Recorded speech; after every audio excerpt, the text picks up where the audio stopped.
All right, so hello, welcome back. So we are now taking a look at the Congress of Vienna Part 2 from History Civilis. The link to the original video is in the description, and we're going to continue. Hopefully, I don't talk too long. Thank you to my patrons. If you could like this video, that would help. Otherwise, I will.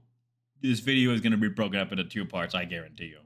Other than that, let us continue with the Congress of Vienna now that we have set up every single thing we need to about the countries. Let's go.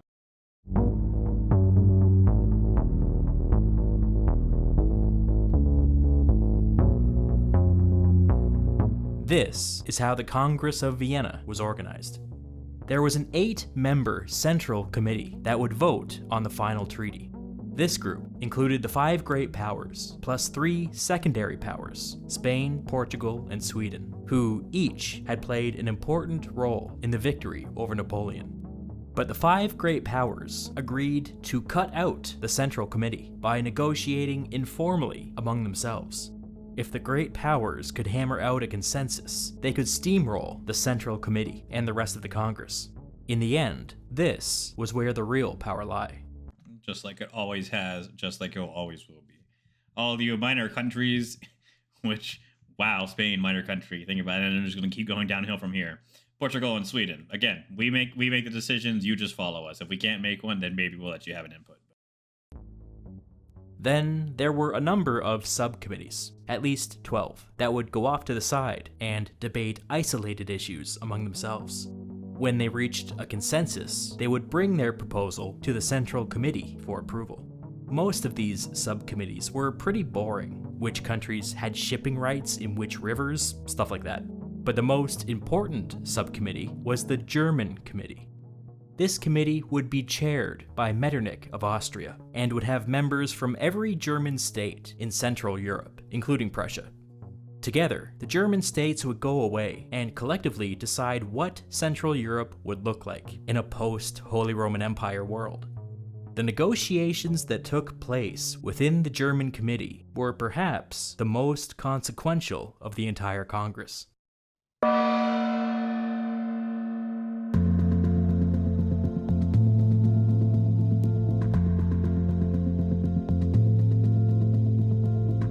The first roadblock was that the diplomats couldn't agree upon which map to use as a baseline for negotiations. As I've said before, none of these maps accurately reflected what was going on the ground at the time. There were armies from every great power scattered all over Europe. The default map that Britain, Austria, and Russia wanted to use was the 1792 map, with some minor modifications. In other words, they wanted the default map to be France as it existed before any of its revolutionary wars of conquest. France and Prussia favored using 1806 as a starting point. This was when Prussia was at its beefiest, so obviously the land-hungry Prussians would push for this date. And obviously this works for France because, Netherlands barely exists and they have a lot more territory. And of course, the Russians want a beefy Prussia. Talleyrand backing Prussia's 1806 proposal was a shrewd move, because not only would it result in an extra beefy France, but more importantly, it allowed Talleyrand to open the Congress by throwing a wedge into the anti-French alliance. There was always the danger of the 4 great powers ganging up on a defeated France and taking from them whatever they wanted. Hardenberg of Prussia even spoke of partitioning France. But with Talleyrand at the table, that wasn't happening. By pulling Prussia away from the other great powers, Talleyrand was signaling to everybody that France was capable of making trouble, and if the other great powers wanted to reach a consensus, they would actually have to negotiate with France. Because Russia's a wild card, right? If Russia wasn't a wild card and was with them, they'd still have the majority of the votes to do whatever they wanted. And again, the Allied powers wanted France here to, basically even out Russian influence, along with France being an actual state again, so that they buy into the Congress and buy into the international system. Metternich and Castlereagh eventually talked Hardenberg down from his 1806 position. It's possible that they made certain informal promises regarding Prussian territorial expansion, but those details are lost to us.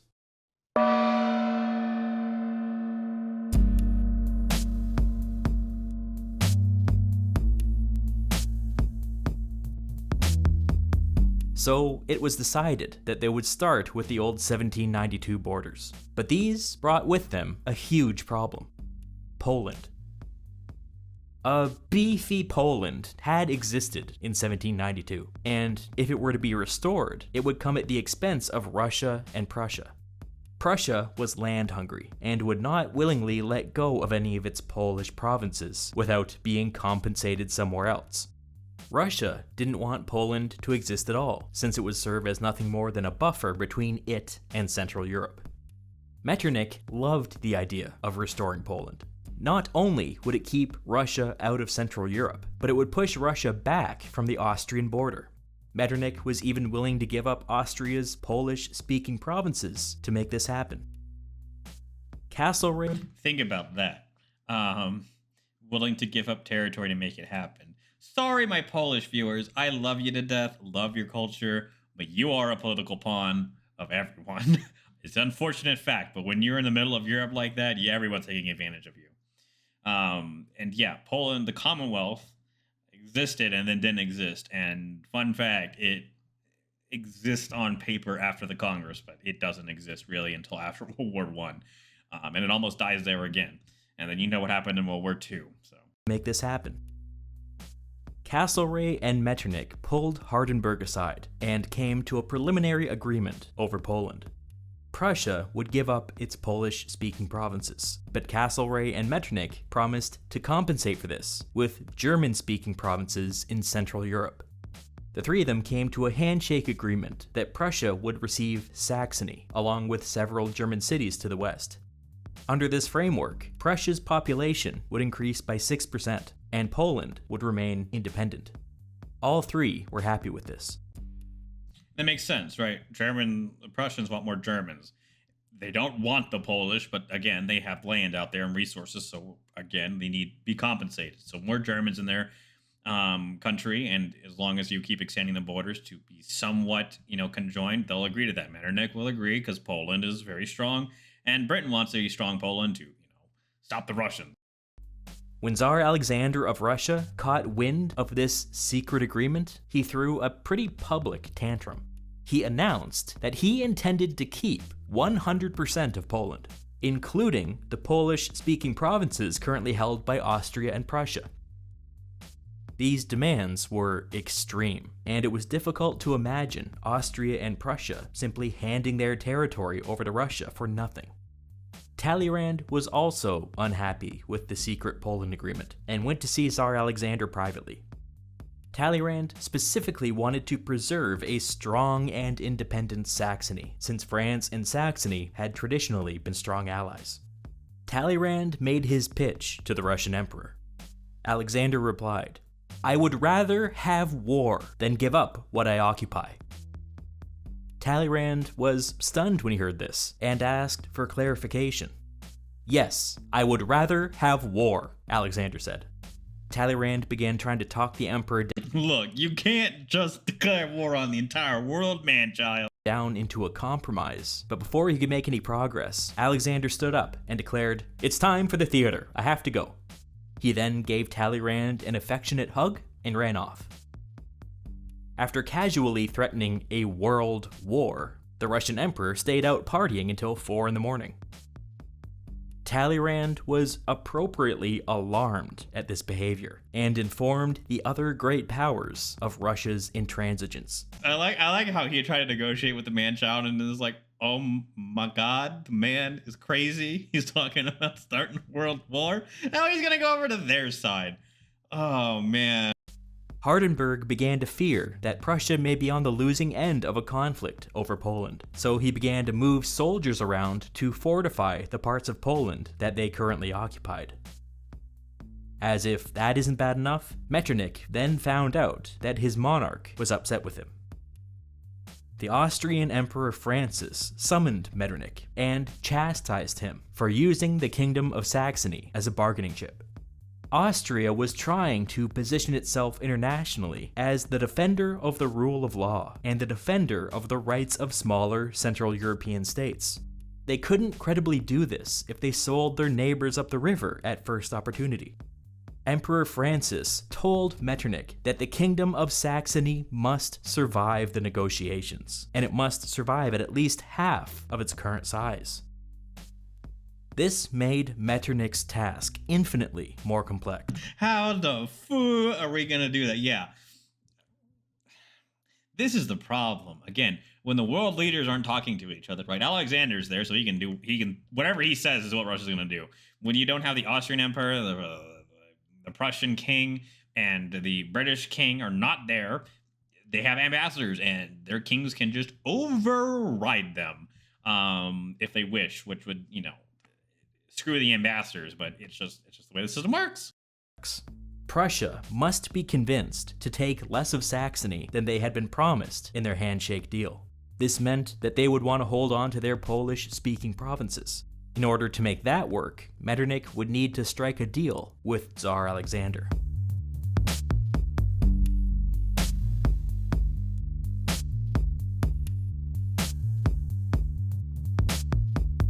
Metternich went to meet with Alexander, and things got heated. Metternich did not find the Russian emperor particularly intimidating, and spoke to him in the manner that he would speak to any other diplomat. Alexander wasn't really used to that, and after 2 long hours of back and forth, he jumped to his feet, marched over to Metternich, and challenged him to a duel. Oh my god, this guy. Oh, the biggest man-child in Europe. Sir, I challenge you to it. I am the ambassador of my country. You can't just kill me when you... Oh my god. This kind of thing was above Metternich's pay grade and required the personal intervention of the Austrian emperor. Francis of Austria soothed Alexander's ego by saying that of course he would win a duel against Metternich, but murdering the Austrian foreign minister might cause an international incident. Please don't murder my foreign minister. Recall Metternich's first impression of Alexander, the biggest baby on earth. Was he wrong? After this incident, Alexander would privately describe Metternich as, quote, a permanent obstacle and, quote, a sworn enemy. The feeling was mutual. Russia was apparently a dead end, so Metternich went to Prussia next. Metternich explained to Hardenberg that he could now only give Prussia half of Saxony. This was not what they had agreed to, and Hardenberg was understandably upset. The 2 diplomats parted ways with sore feelings and no agreement. The entire deal over Poland seemed to be dead, or at least dying, and the prospect of war with Russia was becoming a growing concern. In desperation, Metternich brought Britain and France into the negotiations. He thought that if 3 great powers could bring a compromise to the other 2, they might be pressured into accepting it. Castlereagh went to see Alexander. He explained to the Russian Tsar that Britain would not accept a Poland under Russian domination. The British public demanded an independent Poland. Alexander finally let his guard down, or at least pretended to, and confessed to Castlereagh that the war with Napoleon had left him in a precarious situation back in Russia.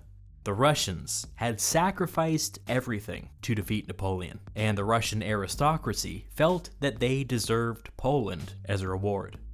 Alexander doesn't come right out and say this, but he hints that he had promised them exactly that before he left. The implication was that there may be a coup if he went back empty-handed. Castlereagh explained to Alexander that if he took Poland without the consent of the other great powers, it would not end well for him. Prussia and Austria would become permanent enemies of Russia and natural allies to the occupied Polish population. One way or another, Poland would be free.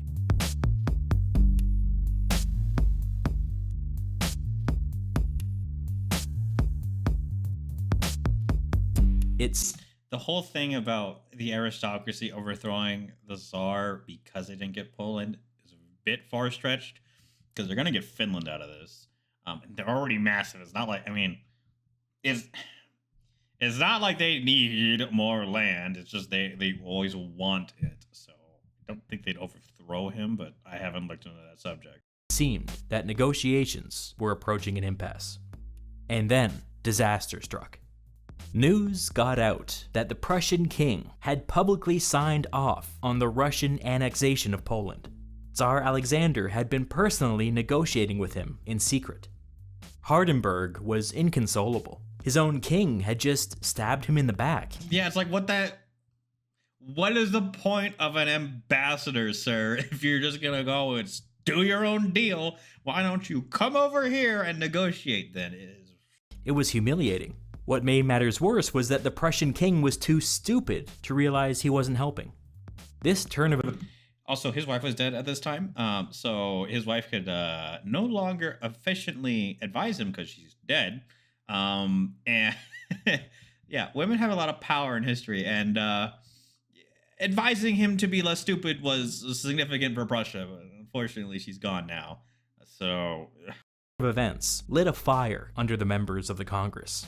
Castlereagh grabbed Hardenberg and said that if Hardenberg could get the Prussian king to walk back those Poland comments, then Britain would be prepared to back Prussia's demand to annex 100% of Saxony. Hardenberg agreed and marched off to wrestle back control of his monarch. Metternich stayed strategically silent during this exchange. He had secretly written to Castlereagh and promised Austrian support in this scheme, even though it was in direct violation of his emperor's instructions to preserve at least half of Saxony. But that was a problem for another day. He's like, shh. I, as long as I don't say anything, and you just do this, and I silently support you, and then it happens. Oh no, it just happened out of my control. So. And just like that, because of Russian overreach, Britain, France, Prussia, and Austria were all on the same page when it came to Poland. It was 4 against 1. With newfound urgency, the 4 powers came together and drafted 3 possible options to resolve the Poland crisis. Option number 1 called for an enlarged Poland, which would include the Polish-speaking provinces from Russia, Austria, and Prussia. Option number 2 called for a reduced Poland, where Russia, Austria, and Prussia each held on to their Polish-speaking provinces. Option number 3 called for a full partition, where Russia, Austria, and Prussia would come in and divide Poland 3 ways. Under this plan, the people of Poland would have certain political protections across all 3 countries. I'll let you take a guess at which option actually happened. You might notice that there was no option in which Russia got to keep all of Poland. That was on purpose. Talleyrand was selected to go and present these options to the Russian Tsar. He explained to Alexander that France's official position was that there should be an independent Poland. He said that if Russia acted on its own and annexed Poland, Prussia and Austria would have no choice but to seriously consider a potential war with Russia. In such a scenario, both would seek to strengthen themselves through territorial expansion. If 3 of the great powers were going around Europe gobbling up territory, France and Britain would have no choice but to intervene. Talleyrand was very clear with Alexander. If he took Poland by force, the great powers would go to war. Alexander was growing frustrated with this constant diplomatic meddling, and finally snapped. I have 200,000 men in the Duchy of Warsaw, aka Poland, and I would like to see anyone try to drive me out of it. I have given Prussia Saxony, and Austria consents to it. Alexander had spies everywhere, and apparently he knew that Saxony was secretly being used as a bargaining chip. Talleyrand feigned innocence and asked an innocent question. How could Prussia annex Saxony when they had no claim to the Saxon throne? Alexander responded, If the king of Saxony will not abdicate, he will be packed off to Russia. He will die there. This was an open threat of violence against another monarch, and it was not the answer that Talleyrand was expecting. Oh my, is a accurate response to, oh, I'm just going to kidnap the monarch of Saxony and throw him in Russia. After a pause, he responded with caution. The Congress was not assembled to witness a violent assault of this kind. At this, Alexander truly lost his temper. Do you really think I give much weight to all your parchments and treaties? The King of Prussia will be the King of Prussia and Saxony, just as I will be the Emperor of Russia and the King of Poland. With that, he stormed out of the room, leaving Talleyrand alone with his thoughts. You can't argue or agree with stupid people. I'd be like Talleyrand, and I'd be like, dude, I don't know what to do.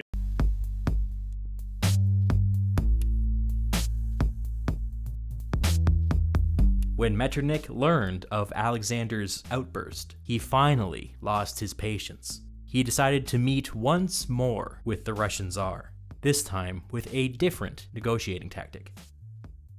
He told Alexander that Austria was considering unilaterally selecting a Polish king to rule over an independent Poland.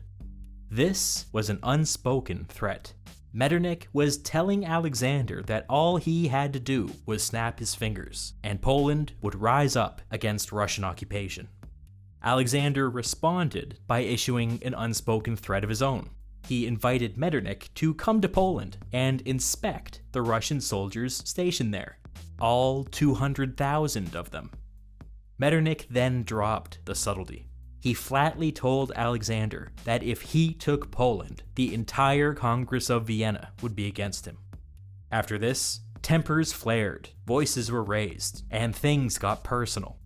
From this moment on, Metternich would refuse to be in the same room with the Russian Tsar unless others were present. Listen here, you man-child, is probably what he said. Which, frankly, is exactly the kind of grudge that I respect. And then a very troubling thing happened.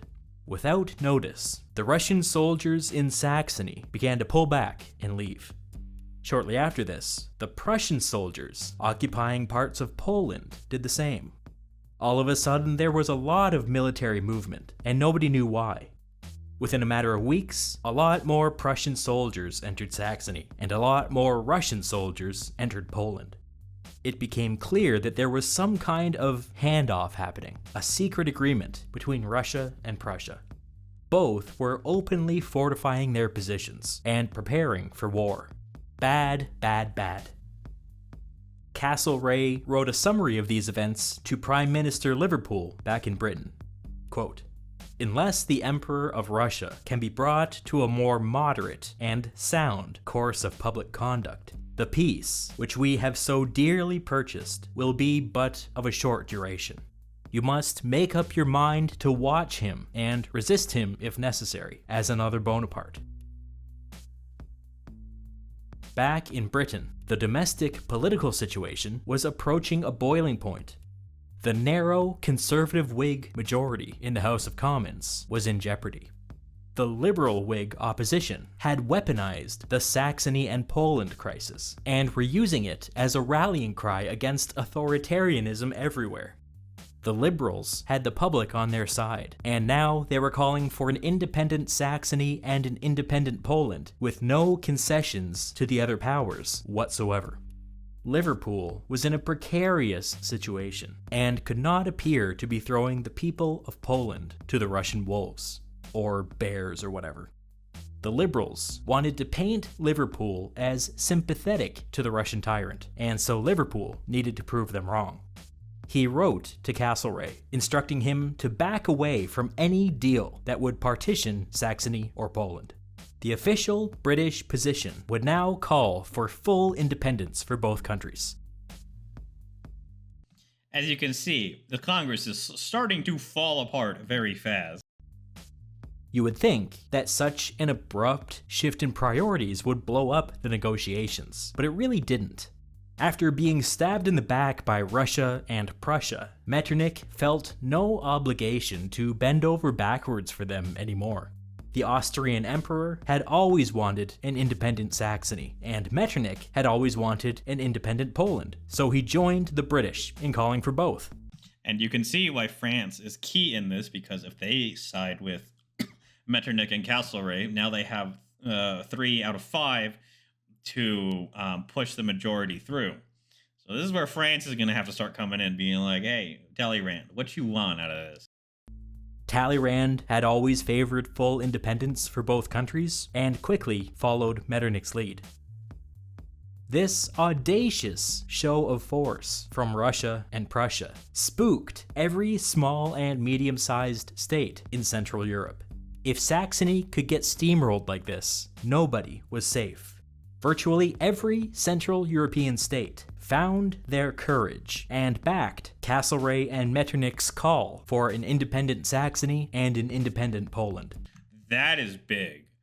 That is a lot. That is a mass population over there. If they all agree on something, one, that's very rare, but, almost unheard of. And they're like, we can't let Saxony die. If Saxony dies, then we're all just going to, die, because Prussia's doing whatever they want. So now you have Castlereagh, Talleyrand, and Metternich. So Britain, France, Austria, all of the independent German states versus basically Prussia and Russia. Austria had long sought to position itself as the defender of precedent and tradition and the rule of law, and now that strategy was paying off. Metternich suddenly found himself at the center of attention, the most popular guy in Vienna, the hub to which every Central European state wanted to attach itself. When the dust settled, it became clear that Russia and Prussia's power grab had been a massive blunder. Tsar Alexander must have realized that he had backed himself into a corner, because he began sending signals to Austria that he might be satisfied with less than 100% of Poland. This was exactly the sort of opening that everyone was waiting for. Attention then turned to Prussia. There were reports that Prussia was building fortifications inside of occupied Saxony, which drew broad international condemnation. It soon became conspicuous that Tsar Alexander was remaining silent. Prussia was being left hanging out to dry. A desperate Hardenberg visited Talleyrand and tried to get him to break away from the other powers by making wild promises. At one point, Hardenberg offered France the Netherlands, which of course was a red line for Britain. That's an extreme red line for Britain. Britain will go to war over that, and not something that Hardenberg was in a position to give away. Talleyrand wisely turned him down. Hardenberg was out of options. He backed down from his maximalist position and began telling people that he would accept no less than half of Saxony. Metternich jumped at this. An independent Saxony at half of its current size would satisfy both the Austrian Emperor and all of those smaller Central European states. It would also satisfy Britain, that said they wanted an independent Saxony. There you go. You got Talleyrand there, you got Austria, you got Prussia, and you got Britain. As long as Saxony's around, even at half size, there you go. And then Russia can do whatever they can stomp their feet, but it doesn't matter. After some back and forth over specifics, an agreement was reached. Prussia would receive half of Saxony, along with some German-speaking territory along the Rhine. A reduced Saxony would remain fully independent, and war would be averted. But then there was still the issue with Poland. Alexander reopened negotiations by offering to let Austria and Prussia keep their Polish-speaking provinces, a real change of tune from last time. Castlereagh then called for the creation of a strong Polish constitution built upon liberal democratic values. Tsar Alexander immediately agreed and publicly thanked Castlereagh for his advocacy on behalf of the people of Poland. If you find Alexander's change in demeanor a little shocking, you aren't alone. It's clear that there were some back-channel talks going on during the Saxony crisis, and it seems that concessions were made in order to get Alexander to back off and throw Prussia under the bus. What was happening now over Poland seemed well choreographed, as if it had all been drawn up in some back room somewhere. Could you imagine backroom channels being used? Yeah. Politics and diplomacy at its finest. The great powers quickly reached an agreement over Poland, and it looked like this. Austria and Prussia would be allowed to keep their Polish-speaking provinces. The rest would become the Kingdom of Poland. The new kingdom would have a strong liberal democratic constitution, with an independent legislature, independent courts, and an independent army. Before he finishes, this all sounds good, right? The Kingdom of Poland has everything it wants. Austria and Prussia keep their little speaking parts of Poland, but the Kingdom of Poland is independent. Like, that's everything right, okay? What do you think is the one thing that will throw all of that away very quickly? The King of Poland would be a quasi-ceremonial role, tightly constrained by the Polish constitution. Under this deal, it was decided that Tsar Alexander of Russia would separately and simultaneously become the King of Poland. On paper, this satisfied the British and Austrian demands for an independent Poland, since the new kingdom retained the right to make its own laws and field its own military. It also satisfied Alexander's demand to take Poland as a prize for defeating Napoleon. This is the primest example I can give you of following a directive, but not following its like how it's supposed to be laid out. Like, be like, you were supposed to do it this way, and it's supposed to end like this, but it has to end like this. And they're like, well, they're independent, but Alexander is their king, and also they have. They're in the Russian Empire, but they're independent. So it's like legal jargon. Yeah. So bye Poland. I mean, it technically exists on paper, but that's really it. But obviously, Poland could not be truly independent under this arrangement. With the Russian emperor as their king, it became impossible for Poland to resist creeping Russian influence. For the rest of Alexander's reign, he would chip away at Poland's independent political institutions and slowly work towards swallowing Poland into the Russian Empire. By the time his successor came to the throne, the new Russian emperor declared that he no longer felt bound by the Polish constitution. And then that was that. I no longer feel bound by your petty constitution. And you are absorbed. So Russia got everything they wanted out of it. I mean, they didn't get their whole Poland, but they got a lot of it. It's undeniable that Castlereagh and Metternich sacrificed Poland for an independent Saxony. Perhaps they saw the writing on the wall. The truth was that if Russia took Poland by force, Austria and Britain really weren't in a position to take it back. Perhaps they decided that if they couldn't stop Russia from taking Poland, they could turn the whole thing into a poison pill. As an island of liberalism within the Russian Empire, Poland would confound and distract Tsar Alexander for the rest of his reign.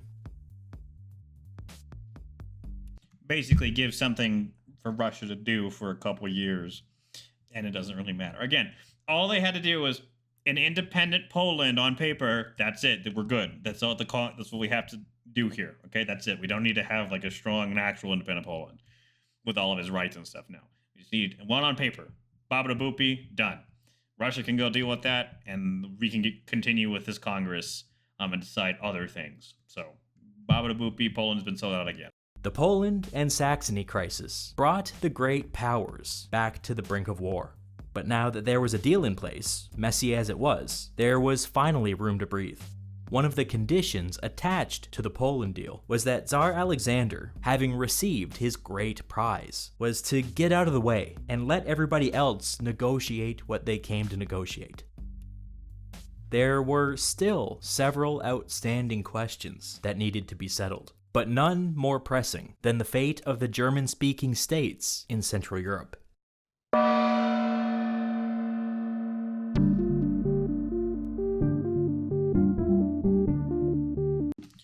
I think that's where we're going to leave it because it's 33 something minutes there, probably 35 of my intro. So we will continue part 2 when it is available. So I'll say thank you to my patrons. If you'd like to become a patron, it's down below for video recommendations and such. Please like the video. Please subscribe so you're notified. And babada boopy, there should be then part 2 of this video. So I will see you over there.